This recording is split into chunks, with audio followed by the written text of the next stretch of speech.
Welcome to ID Refusal Pro, a series dedicated to examining real-world encounters between citizens and law enforcement to help clarify public record rights and lawful conduct during police interactions. Today's video takes place at Cedar Bluff and Rothrock, where an officer known as 17 Sam, badge 69, approaches a father and his child after a complaint call.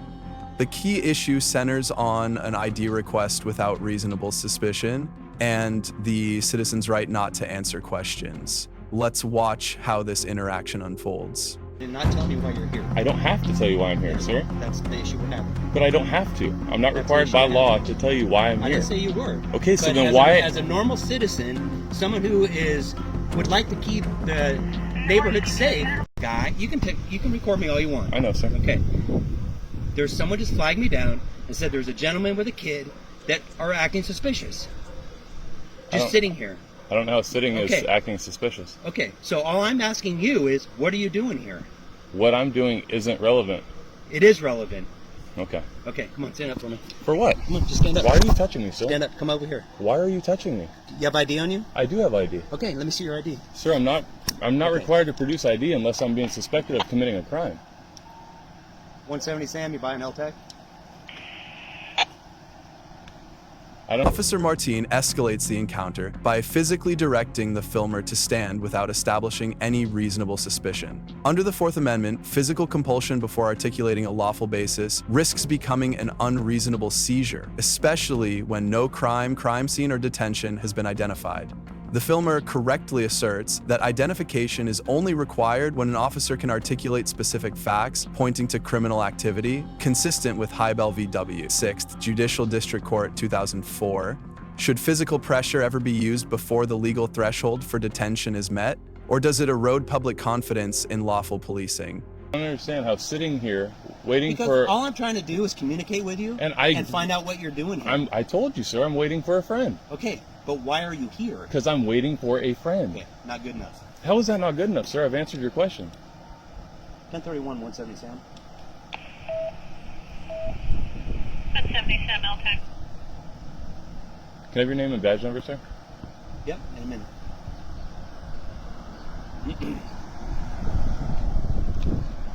It's right there if you want to film it. You can film it. Boy, and your badge number?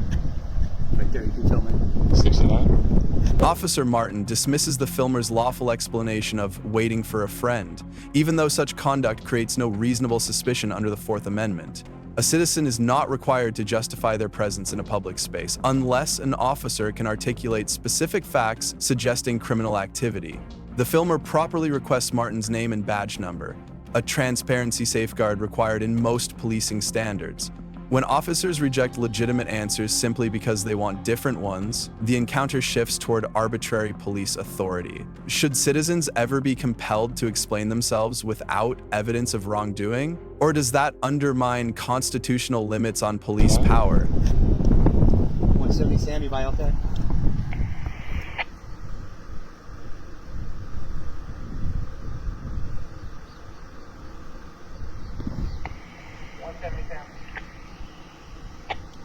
Hey, can you not let them beat me at Cedar Bluff and Rothrock, please? I got an unco-op citizen. I don't understand again how I'm uncooperative. I've answered your You're not question. answering the simple questions that I'm asking you. You're not answering. I've already answered your question, No, sir. You didn't.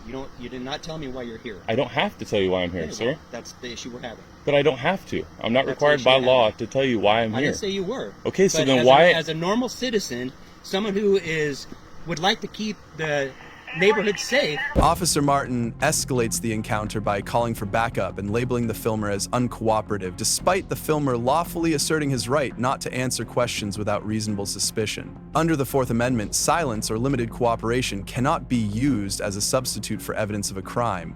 Elevating the situation without articulable facts risks drifting into police misconduct and undermining the boundary between policing and lawful authority. The filmer remains within his rights by declining to provide information. Should a citizen's refusal to volunteer details be treated as suspicion, or does that weaken the constitutional standard officers must follow?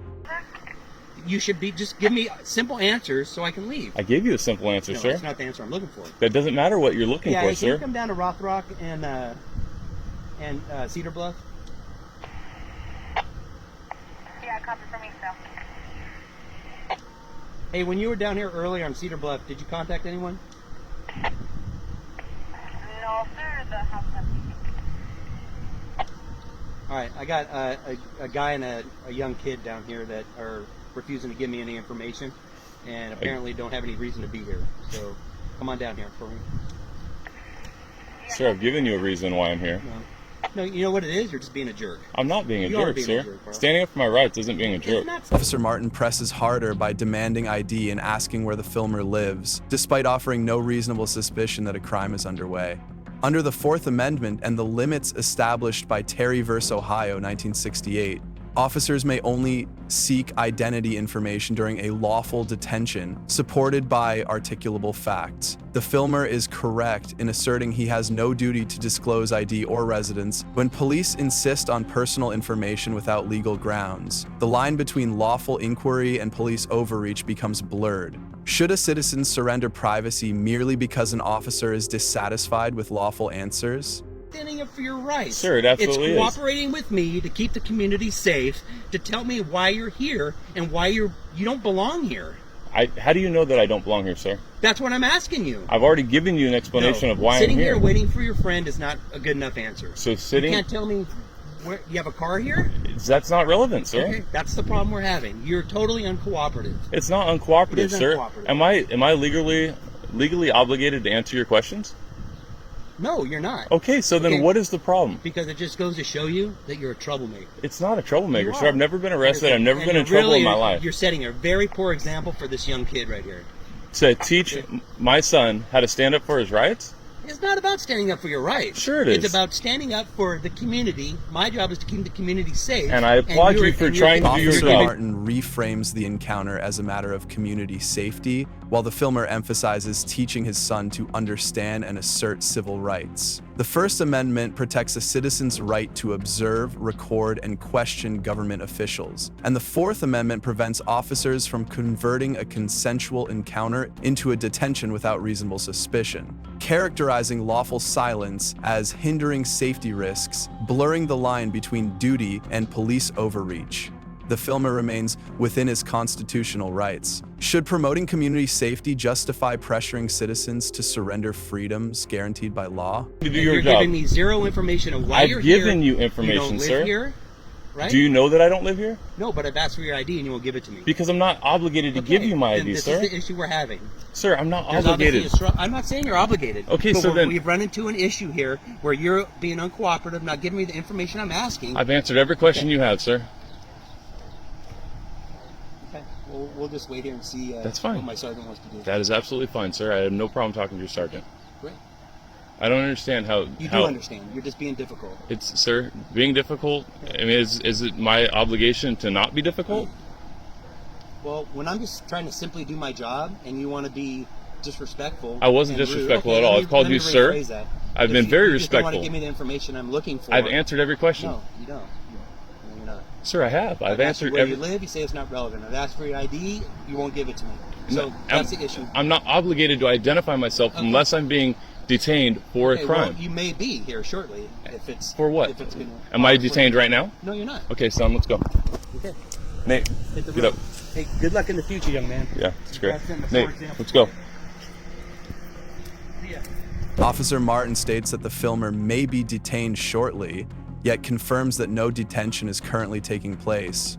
Under the Fourth Amendment, a citizen may legally walk away from any consensual encounter, and the filmer exercises that right by leaving with his child. The officer's closing remarks do not change the legal reality that no reasonable suspicion was ever established. This outcome reinforces a core principle: authority must be grounded in law, not discomfort or disagreement. Should citizens feel pressured to remain simply because an officer hints at potential consequences without legal basis? The encounter between Officer Martin and the filmer highlights why ID refusal is a lawful and essential tool for maintaining boundaries between police authority and constitutional rights. Based on the standards of the Fourth Amendment, First Amendment, and Terry v. Ohio, the filmer earns a grade of A for asserting his rights calmly and correctly.